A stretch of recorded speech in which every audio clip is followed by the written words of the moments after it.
Welcome to the Slop Temple. We pray this video helps. In this video, I will explain how to cook instant rice on the stove. First, measure your desired amount of instant rice. A good rule of thumb is 1 cup per serving. Next, you'll need to add water to a saucepan using a 2-to-1 ratio of water to rice. For example, if you have 1 cup of rice, you'll need 2 cups of water. Bring this water to a rolling boil over high heat.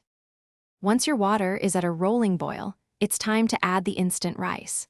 Stir it in quickly, then immediately cover the saucepan tightly with a lid.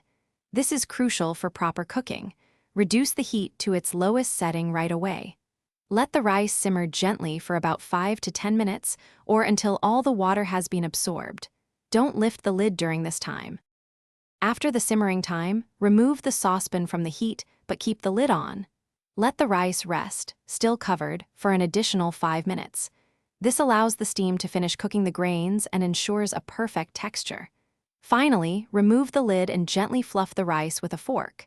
This separates the grains and makes it light and airy. Your instant rice is now ready to serve. For truly perfect instant rice, remember a few key tips. Avoid lifting the lid during both the simmering and resting phases.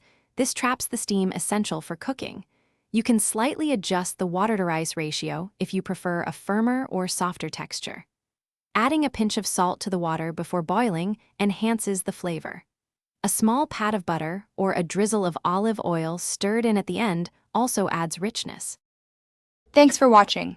Consider subscribing if we helped you.